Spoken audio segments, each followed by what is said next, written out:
네, 오늘의 전국 주요 현안 짚어보겠습니다. 임승호 국민의힘 대변인, 김성회 열린민주당 대변인 두 분 나오셨습니다. 어서 오십시오.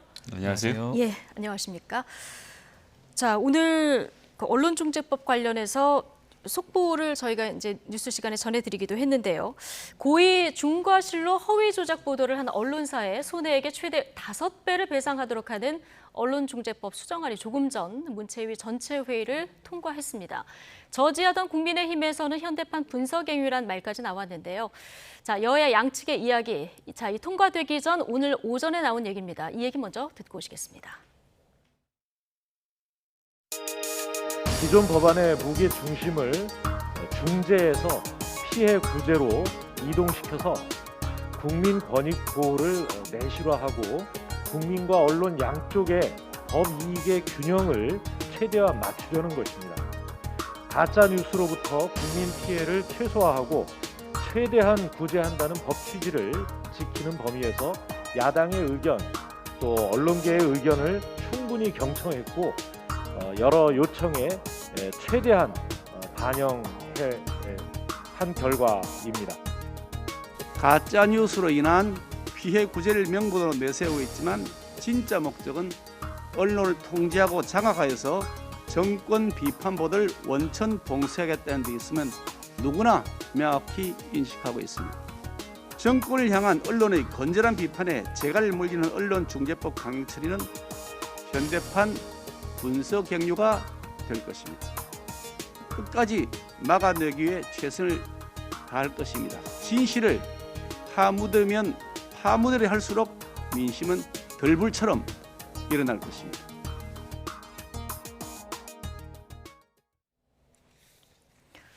네, 지금 국민의힘에서는 언론 재갈법이다 강력 반발을 하고 있는 상황이고 오늘 피켓 시위까지 하신 모습 봤는데 자, 어제 안건조정 소위에서 오늘 상임위 전체 회의까지 이제 통과가 된 상황입니다.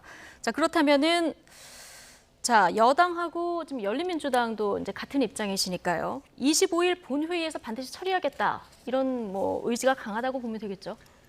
예, 문체위원장도 이제 교체가 되게 되고요. 예. 법사위도 그렇고 이번에 꼭 통과시켜야 된다는 의지를 불태우겠죠. 예. 불태우겠다. 네. 예. 통과가 될 것으로 예상하고 있습니다. 통과가 될 것으로 예상하고 계신다.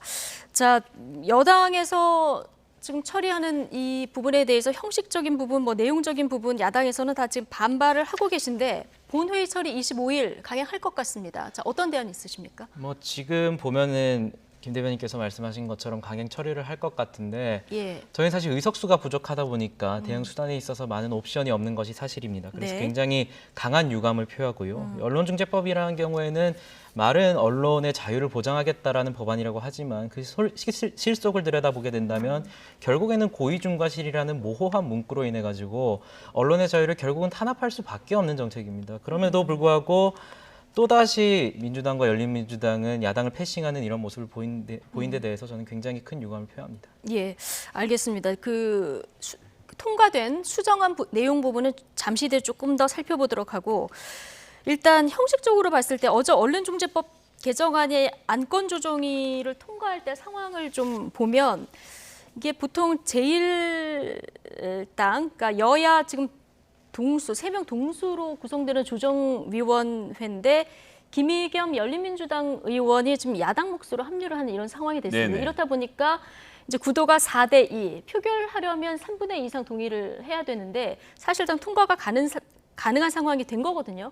야당에서 이 부분도 좀 반발하고 있는데 어떻게 보고 계십니까? 이제 김의겸 의원도 내가 여당 거수기가 아니다라고 이제 강하게 좀 예. 반론을 제기하셨고 저희도 지금 여당이 여당대로 법안을 준비했지만 언론중재법 최강욱 대표가 직접 발의한 내용도 있고요. 그런 내용들이 관철되지 않아서 야당 입장에서 저희가 항의하는 성명을 낸 적도 있습니다. 해서 열린민주당과 민주당이 같은 입장이라고 보기는 전 어렵다고 생각하고 예. 여러 가지 점에서 이견이 있는데 그런 이견들을 조율하는 과정 그리고 예. 언론인으로서 활동을 했던 김의겸 의원의 본인의 전문성 이런 것들이 다 고려가 돼서 안건 조정 소위에 들어가 있다는 말씀을 좀 먼저 드리겠습니다. 예. 자, 지금 말씀하시는 동안 속보가 한 가지 들어와서 좀 전해드리고 가겠습니다. 한동훈 검사장 독직 폭행 혐의로 재판을 받아서 얼마 전에 유죄를 받았던 정진웅 울산지검 차장에 대해서 법무연수원 연수위원 전보 조치가 내려졌습니다. 얼마 전 재판에서 징역 4개월에 집행유예 1년을 선고받았죠. 유죄가 1심에서 선고가 됐는데요. 자, 정진웅 울산지검 차장 독직 폭행 유죄의 비수사 부서로 지금 전보됐다. 자, 이런 속보가 들어왔습니다. 자세한 내용 저희가 들어오는 대로 다시 전해드리도록 하겠습니다. 자, 이 어제 안건 조정 소위 이 문제에 대해서 얘기를 하고 있었는데, 자, 이 야당은 안건 조정위를 좀 무력화했다 이런 지적이 나오는 반면에 또 이렇게 안 하면 또 90일 동안 버티기만 한다 이런 지적도 한편에서 나오거든요. 자, 어떻게 보십니까? 무력화한 것은 부정할 수 없는 사실이고요. 예. 이게 안건 조정이라는 경우는 결국에는 여야의 협치를 하자라는 그런 차원에서 나온 제도인데 결국에는 범 여건으로 분류되는 열린민주당 김의겸 의원을 배정함으로써 사실상 또 국민들을 눈속임했다라고 말씀드릴 수밖에 없고, 김 대변인께서는 뭐 열린민주당이 민주당과 다른 정책을 펼치신다고 말씀을 하셨지만 결과적으로 보면은 결국에는 열린민주당이 항상 민주당과 똑같은 보폭을 맞춰왔습니다. 네. 그래서 지금 보면은 민주당과 열린민주당을 제외하고는 정의당도 그렇고 정의당뿐만 아니라 언론계에 종사하고 계신 모든 분들이 성명을 내고 이 법안에 대해서 강력하게 반대를 하고 계세요. 그런데 열린민주당만이 이 민주당과 같이 보폭을 하고 있다는 것은 결국에는 거수기라는 비판을 피할 수 없다라고 보고, 저는 김의겸 의원에게도 굉장히 강력한 유감을 표하는 게, 김의겸 의원께서 2013년에 국정원 댓글 사태가 있었을 때 시국선언문에 이름을 올리면서 언론의 자유를 보장해달라는 말씀을 하셨어요. 그런데 네. 8년이 지난 지금 언론의 자유를 탄압하는 그 언론중재법에 누구보다 앞서고 있습니다. 네. 그렇기 때문에 지금 김의겸 의원은 결국에는 선택적 언론의 자유의 상징으로 바뀌셨다라고 볼 수밖에 없을 것 같습니다. 예, 뭔가 반박하실 말씀이 있으실 것 같은데요. 김성회 대변인. 예, 일단 기자협회부에서 소속 기자 1000명을 상대로 여론조사를 한 걸 보니까 예. 징벌적 손해배상제 도입에 반대가 50.1%인데 놀랍게도 34.3%는 찬성 입장이에요. 그러니까 본인들이 생각에도 지나친 측면이 있다가 하나 있고. 예, 그러니까 모든 언론인이 동의하는 건 그렇죠. 아니에요. 이제 그런데다가 이제 기자들 입장에서는 사실 데스크로부터 많은 기사를 생산하라는 압박, 예. 자극적인 기사를 생산하라는 압박에 시달리거든요. 그렇기 때문에 이런 법이 어떤 측면에서는 기자들의 그런 무리한 기사 생산을 막아주는 저는 방파제 역할을 할 수 있다고 보기 때문에 이것이 네. 무조건 언론의 재갈을 물린다 이렇게 볼 수 없고요. 네. 특히 지금 이제 안건 조정 소위 같은 경우는 이거 국회에서 많이 해봤거든요. 뭐 대표적인 예가 형제복지원이 있습니다. 네. 형제복지원 모든 국민이 다 동의한 내용이고 형제복지원의 진상을 규명해야 된다는데 여야가 이견이 없었음에도 불구하고 이 당시에 이것도 안건 조정 소위에 보내놓고 90일 동안 그럼 소위를 열어서 실제로 안건을 조정하느냐? 네. 안 한단 말이죠. 그냥 90일 시간을 보내는 용도 이외에 국민의힘이 한 번이라도 진지하게 안건 조정 소위에서 안건을 조정해 본 적이 있느냐라고 물어보면 제가 아는, 저도 국회에서 꽤 오래 일을 했었습니다만 없습니다.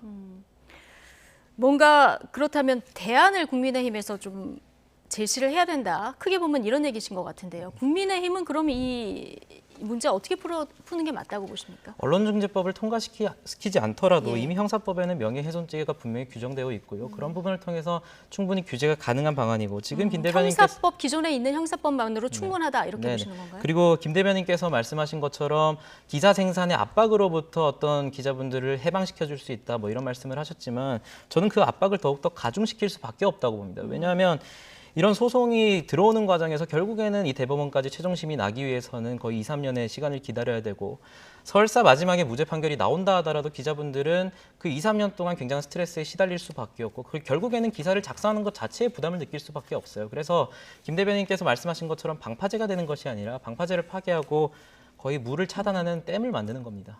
네. 그 기자들이 취재하려는 어떤 의지를 좀 꺾을 수 있다. 그렇기 때문에 기존에 있는 법만으로도 충분하다. 자, 이런 얘기를 해주셨는데 어제 여러 가지 이런 우려가 나오다 보니까 어제 통과된 건 수정안이지 않습니까? 네네. 예, 자, 열린민주당은 민주당보다 이 법 통과에 좀 더 적극적이니까 이제 수정안 내용을 조금 여쭤보겠습니다. 자, 어제 보면은 일단 청구할 수 있는 대상을 에서 이 범위가 조금 달라졌죠. 일단 무엇보다도 중요한 게 공직자와 공직자. 법인에서 이제 이 소송을 그리고 거는 것 대기업. 자체가 예.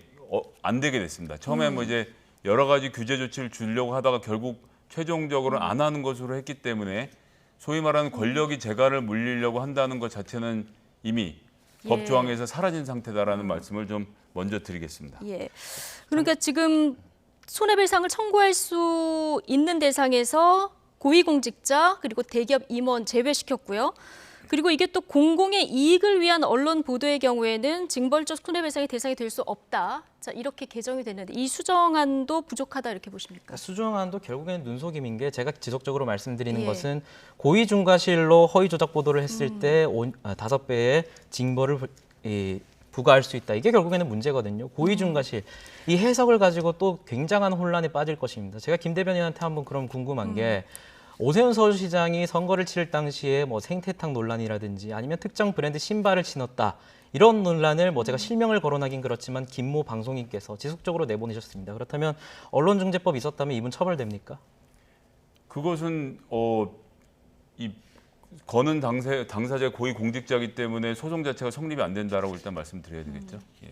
일단 대상에서 제한된 부분, 달라진 부분이 있기 때문에 소송 대상이 될 수 없다 이렇게 얘기해 주셨는데 지금 말씀하신 이 핵심 쟁점이 고의 중과실로 추정하는 이 조항 아니었겠습니까?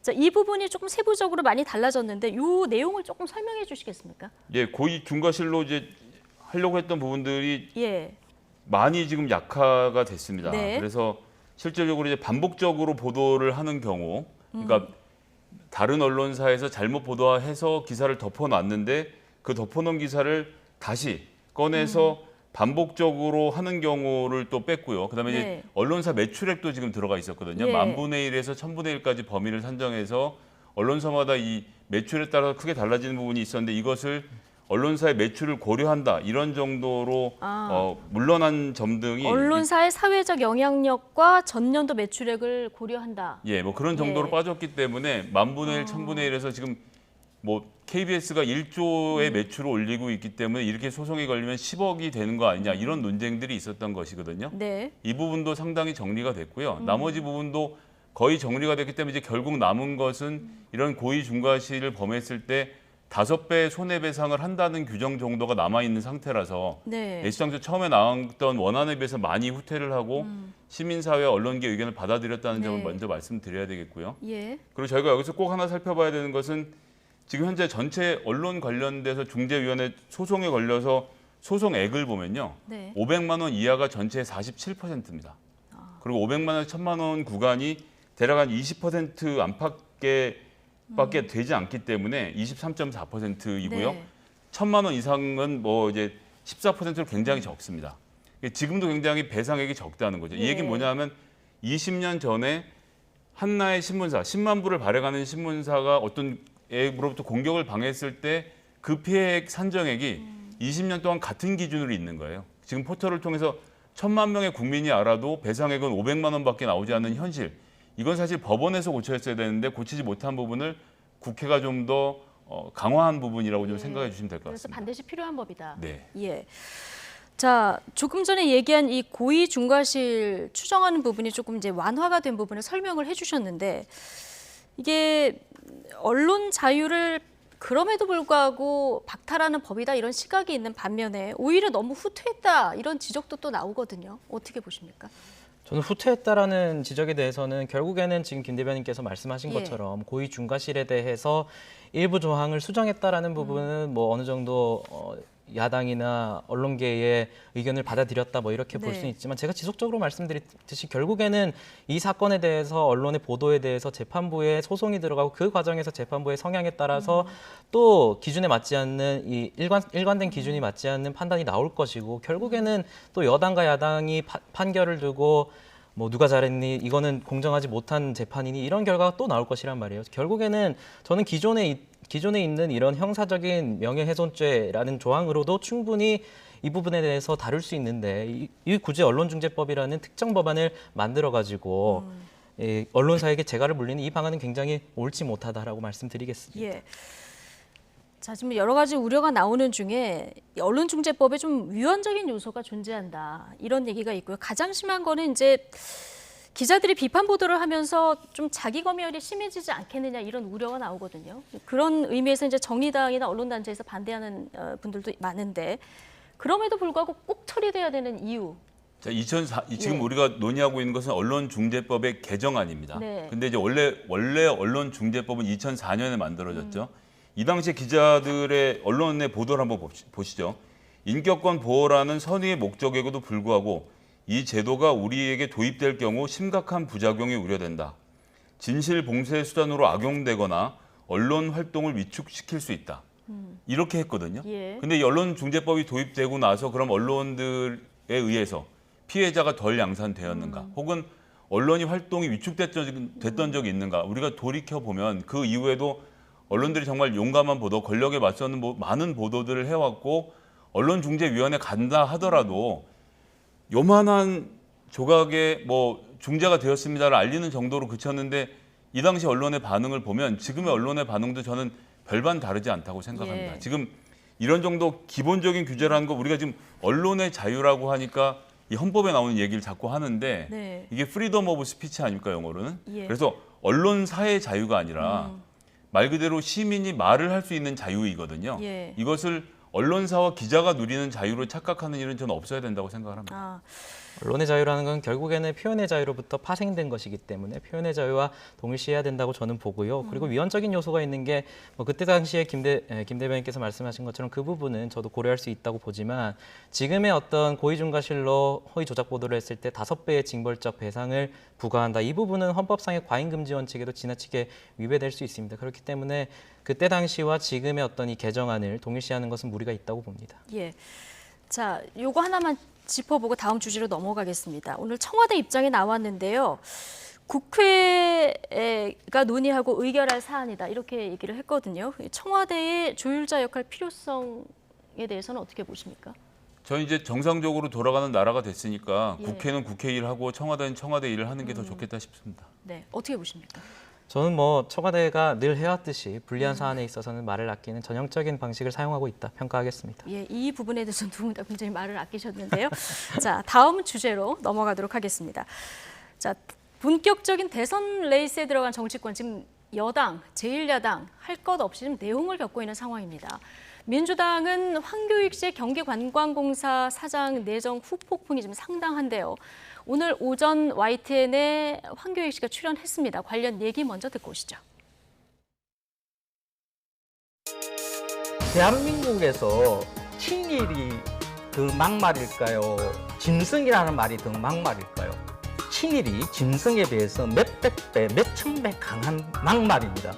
제 직업 생명을 끊겠다고 하셨으니까 나는 당신의 정치 생명을 끊겠다라고 이야기한 거거든요. 거기에 대해서 사과를 하시면 저도 아주 정중하게 사과를 드릴 준비가 되어 있습니다. 제가 왜 자진 사퇴를 해야 되는 이유가 뭔가요? 국회의원 여러분들은 이 일에 대해서 자진 사퇴 이런 말들 하지 말아 주시기 바랍니다. 권력 남용입니다. 만약에 이재명 지사님이 의견이 지금 너무 소란스러우니까 그 임명권자잖아요. 그 권한을 가지고 있습니다. 예.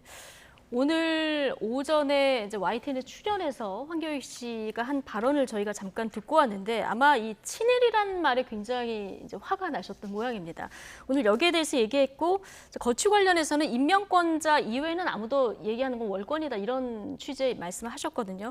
그 뒤에 보면은 나한테 먼저 사과하면 나도 정중히 사과할 의향이 있다 얘기를 했는데 오늘 조금 전에 들어온 얘기입니다만은 이낙연 후보가 그 신경민 그 캠프 측의 의원이 오사카 공사 발언을 하면서 이 문제가 이제 처음에 시작이 됐는데 여기에 대해서 이 발언에서 유감을 표했습니다. 황교익 씨는 앞으로 그렇다면 사과할까요? 어떻게 보십니까? 저는 사과하실 거라고 보고요. 사과할 이낙연 거라고 후보께서 정말 정치를 대국적으로 하신 점은 매우 박수를 쳐드리고 싶습니다. 예. 자, 그런데 이게 말 수위가 이렇게 넘어서 짐승 얘기도 나오고 이제 친일 얘기도 나오다 보니까 여기에 대해서 굉장히 이제 감정이 격해진 이런 상황이거든요. 이제 앞으로 거취 문제까지 조금 연결이 될 것 같은데, 자, 이재명 지사가 좀 고민스러울 것 같습니다. 어떻게 보십니까? 이재명 후보 입장에서는 굉장히 곤란한 상황에 빠졌을 겁니다. 예. 왜냐하면 지금 이 상황에는 사퇴를 시키든 아니면 그대로 임명을 강행하든 굉장히 곤란한 상황에 빠질 수밖에 없거든요. 사퇴를 네. 시키게 된다면 본인의 경기도 관광공사 이 내정이 잘못됐다는 것을 인정하는 것이고 또 이것을 지속적으로 가져간다면 혹시나 청와대에 가더라도 이러한 보훈성 인사를 지속할 수밖에 없다라는 비판을 당내 경선에서 지속적으로 들을 수밖에 없거든요. 그래서 저는 이 황교익 씨를 내정한 것이 자충수라고 봅니다. 자충수라고 본다.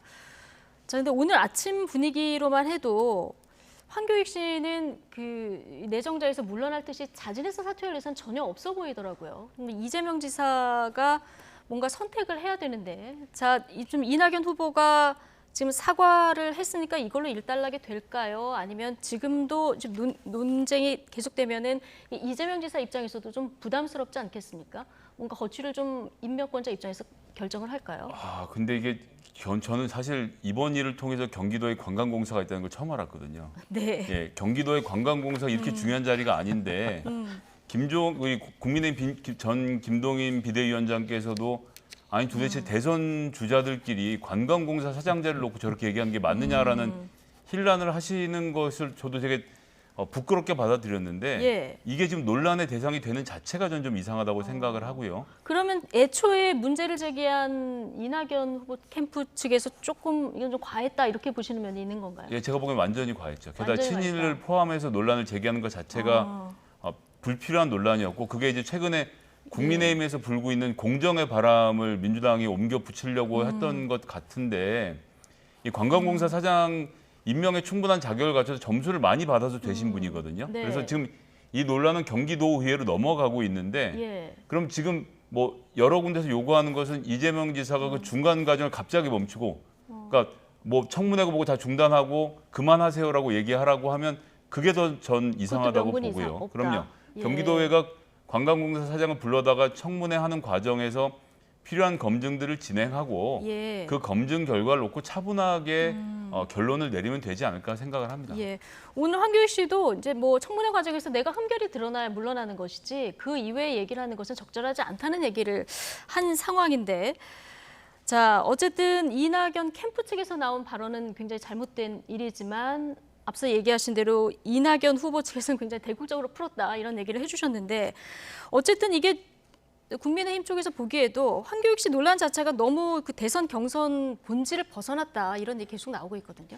저도 김 대변인께서 말씀하셨다시피 경기도의 관광공사직이 이렇게 중요한 직책인지 예. 이번에 깨달았는데 저는 결국에는 이 문제는 뭐 공정을 말씀해 주셨는데 상식의 문제인 것 같아요. 경기도 관광공사 직임에도 불구하고 왜 이렇게 논란이 불거지느냐. 결국에는 황교익 씨가 과거에 했던 발언이나 행적들이 문제되는 것이거든요. 예. 첫 번째로 두 가지 측면을 바라봐야 된다고 생각하는 게 첫 번째로는 자리에 맞지 않는 사람을 불러왔다. 결국에는 이분 같은 경우에는 맛 칼럼니스트라고 해서 음식에 대한 평론을 하시는 분인데 만약에 경기도에 어떤 음식과 관련된 운영위원이라든지 그런 자리에 황교익 씨를 내정했다면 이 정도의 그런 거친 그런 비판은 없었을 것입니다. 그리고 두 번째는요.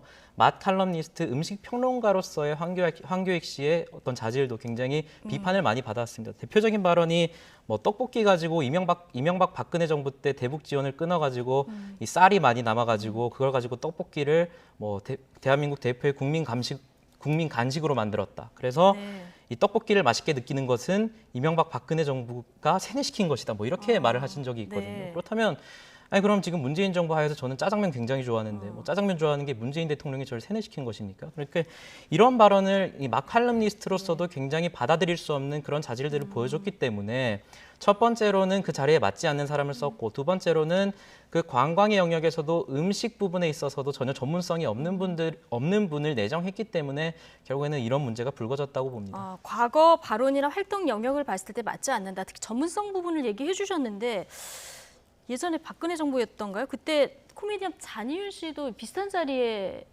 가지 심지어 않았습니까? 거기는 경기도가 아니라 한국관광공사 이사 한국관광공사였습니까? 자리로 가셨었고 예. 그다음에 이제 대표는 그때 이참 씨가 하셨었는데 그분 같은 거 이제 독일 분이신데 문화재 활용을 문화 재활용을 해서 컬처 리사이클링으로 알아들으실 만큼 이 해당 분야에 전문성이 없는 분이었고요. 네. 저 그래서 뭐 그러니까 황교익 씨가 된다는 얘기를 하는 건 아니고 황교익 씨가 이 분야의 전문가라는 것을 우리 서병수 경선 준비위원장이 잘 증명을 해주실 텐데요. 부산시장으로 있으면서 푸드필름 페스티벌 부산에 만들어서 1대부터 5대까지 네. 뭐 심지어는 문재인 대통령의 지지 선언을 한 이후에도 계속 운영위원장을 맡아서 이 관광 산업을 활성화시켜본 경력이 있으신 분이고 예. 우리가 지금 이런 경력이라는 도구마에 빠지면요. 결국 이런 자리를 할 수 있는 소위 말하는 관공서를 맡을 수 있는 사람은 30년 이상 일한 관료 아니면 30년 이상 있었던 교수님 이런 사람들 외에는 새로운 인사이트를 이 관료사에 불어넣을 수가 예. 없기 때문에 이 민간직은 좀 더 넓게 개방하고 통치권자인 경기도지사, 대통령이 본인의 안목으로 통찰로 인선을 하는 것은 우리가 지금은 이제 용인하는 단계로 좀 가야 되지 않겠나 이런 말씀드리겠습니다. 부산 푸드필름 예. 페스타를 말씀을 해주셨는데 그것 같은 경우에는 이 이름에도 나와 있지 않습니까? 푸드입니다. 푸드. 음식과 관련된 전문성은 어쨌든 경력이 있으시니까 뭐 1대부터 5대까지 했든 인정을 할 수 있겠죠. 하지만 지금은 경기도 관광공사라는 직책입니다. 이건 음식뿐만 아니라 예. 경기도 내에 있는 모든 어떤 역사나 지리적인 어떤 특성을 반영하고 또 행정적인 전문성이 굉장히 뛰어나야 되는데 그 부분에서는 저는 충분히 검증되지 못했다고 예, 봅니다. 어쨌든 황교익 씨는 음식 평가는 내가 하는 일의 굉장히 일부다 이렇게 얘기를 하고 있어서 어쨌든 뭐 전문성 여부 청문회가 진행되면 여기서 이제 검증하면 될 일 같고요. 정치권에서 너무 공방이 커진 것 같습니다. 자, 국민의힘 얘기 남은 시간 동안 좀 해볼 텐데요. 국민의힘도 뭐 집안 싸움으로 내홍입니다. 이준석 대표와 원희룡 전 지사 간 통화에서 나온 정리 발언 공방이 대선 주자 간 공방으로도 이어졌는데요. 관련 이야기 먼저 듣고 오시죠. 하태경 후보는요, 지난번 이준석 대표가 윤석열 후보 통화 녹취록 유출을 했을 때는 아무 소리 안 하다가 이번에는 뭐 여러 가지 극한적인 용어를 통해서 비판했는데 좋습니다. 하지만 그렇게 선택적인 잣대를 들이대는 그런 것은 안 되죠. 원 후보가 최근에 보면 저는 늑대야 3번을 친 양치기 소년이라고 보는데 한 번은 윤석열 후보를 공격하고 근거 없는 걸 가지고 또 한 번은 이준석 대표를 공격하고 어쨌든 취지가 순수하지 못하다. 개인의 정치적인 이름을 내기 위해서 당을 힘들게 하고 정권 교체의 분위기에 찬물을 끼얹는 행동을 하는 거죠. 그러니까 오죽했으면 제가 후보 자격이 없다고.